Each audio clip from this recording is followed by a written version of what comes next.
Hi, it's Paul Sackett, Good News Planet. I'm speaking to Dr. Wayne Batchelor. Hi, doctor. How are you? Good morning, Paul. Good morning to you. Cardiovascular disease is the leading cause of death and disability among all Americans. The black men and women are more likely to die of heart disease and stroke than white men and women. Oh, boy. The good news is that if you make some small changes, daily habits, you can reduce your risk of developing heart disease in the Heart Disease Month. And Dr. Batchelor is a interventional cardiologist, a member of the Association of Black Cardiologists. Wow. They do a gigantic study and they find this kind of information out. Is that how it all begins? Well, we've been interested in understanding some of the differences in how heart disease presents and the outcomes after the presentation with coronary disease. We've done a study called the Platinum Diversity Study that looked at how different groups fared after receiving coronary stents to treat blockages in their heart. And we found that that African Americans, and especially African American women, fared a little worse for these procedures, after these procedures, even though these are procedures that were obviously needed and they had very good outcomes, but the recurrence rate was higher in African American women especially. So we've developed quite a lot of interest in understanding how this plays out in different racial and ethnic groups, especially since it's been shown that African Americans overall have a higher risk of developing coronary disease and also have slightly worse outcomes when they undergo certain procedures that are necessary. Was this a study that Boston Scientific put out there? Yes, this was a study sponsored by Boston Scientific, and we went across the country and enlisted the help of 52 sites from one end of the country to another who prospectively collected information on women and African Americans and other minorities, all of the different groups of minorities across the country. We were interested in understanding how these various procedures fare in different ethnic and racial groups. And so Boston Scientific was the sponsor of the study, but it was really a study done by 52 investigators across the country, cardiologists who were interested in participating. Oh, that's great. Well, a shout out to Boston Scientific, a great company, and I've done many shows with that corporation, and great social responsibility. That's the good news there. Yes. So let's discuss now with these kinds of results. I imagine that they can apply to anybody that has heart disease. What were some of the thoughts on how to deal with the concern?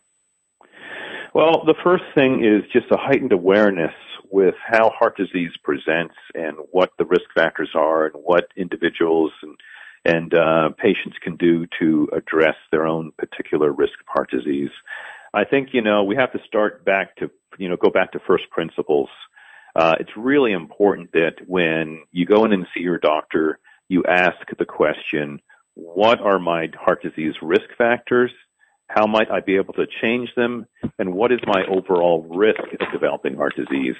We have very simple calculators and models that your doctor has access to that can help you understand what your risk is and how to reduce that risk. The good news is much of your risk is treatable. Probably about 2/3 of your overall risk of developing heart disease is modifiable and not purely genetic. So that's good news.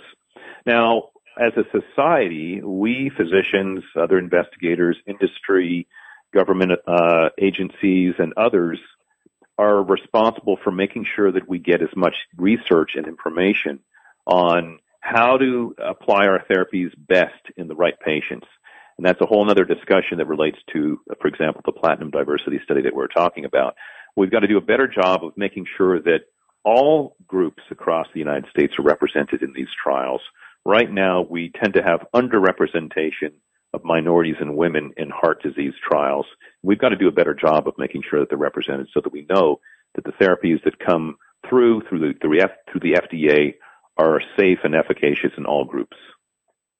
Let me ask a question in regard to the study, or just, you're a doctor in this field. Is weight a big factor? Because I wonder whether weight with this particular groups, can that be part of the reason why there's a concern about heart disease? Yeah, definitely weight plays a role. I must say that my impression is that out of all the risk factors that go into, determining whether someone gets heart disease or not, weight is important, but I must say that cholesterol levels, smoking, diabetes, and genetics probably play a bigger role. That's not to say that we shouldn't address weight. The good news is weight is controllable and modifiable, and eating habits are extremely important. But I wouldn't say that weight alone is driving this. I think it's much more complicated than that. So if you're looking at reducing risk, you can't sort of look at it with sort of blinders on. You have to look at the broad picture. So if you're a smoker and you're not overweight, you still have a lot of risk that you're leaving on the table. You can cut your risk in half simply by smoking cessation. So you have to look at all the risk factors and go at all of them at the same time, or as best as you can. Let me ask you a medical question, because I'm personally on a statin. And maybe you can explain what a statin or what some of them. For the heart, for cholesterol, I mean, there has been great discoveries for cholesterol. And in fact, I had heard in England they were going to suggest that everybody take an aspirin and a cholesterol combination pill. What do you think about these? I mean, I've lived with one for a long time. Is that helpful? I found it, it knocked my cholesterol down as well as eating habits. But what is your thought there? Well, the one thing that we may not always agree on is at who should be on a cholesterol agent and who shouldn't. Should it be in the drinking water? Who should be taking aspirin and who shouldn't? But what's not arguable is the relationship between high cholesterol and heart disease. We have proven that relationship time and time again. And if you just simply draw a chart and draw a line upward, as your cholesterol gets higher, your risk of heart attack goes up. There's no question about that. I think where the debate lies is at what point do you actually make the decision to put someone on a cholesterol agent for the rest of their life? We have some guidelines that we as cardiologists try to stick to, but it's more complicated than that alone. I think that the cholesterol agents that are out there are very effective. They're not a replacement for diet. They supplement diet intervention, and they work in concert with diet. They shouldn't be considered as sole therapy, but they're very, very potent and very effective, and they have been shown to reduce the risk of heart attack in the right group of patients. So I think these agents are very helpful, but I don't think people should be just taking a pill and then eating whatever they want, being obese and not exercising and still smoking and expecting that they're going to have the protection against heart disease that they could have. How does somebody get diagnosed with coronary artery disease? So a lot of times patients present with some symptoms and they seek medical attention and get an EKG blood work, an examination, and a history and physical from a qualified physician. Other times they just present with a heart attack, and unfortunately, too many of us don't know that we have a heart condition, and we just end up in the emergency department with an acute problem. So there are a lot of different ways you can get into get diagnosed. The way you'd prefer to be diagnosed is understand that you have a condition and some funny symptoms, seek medical attention, and get evaluated. Now, in terms of the symptoms to look out for, the symptoms can be very vague.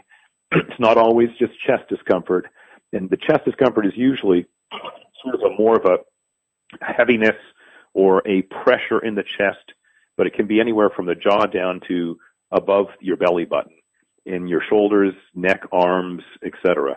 A lot of patients will just develop shortness of breath on exertion. They just get winded very quickly where they didn't before. Some patients will have drop attacks, palpitations, and other symptoms. So, the diagnosis is usually from symptoms, but it's important that patients understand what those symptoms are and that they don't ignore symptoms that could be related to heart disease. There's a question here that I would like to ask. Two questions our listeners should ask their doctors when discussing heart disease. What are those? Number one, what is my risk factor profile?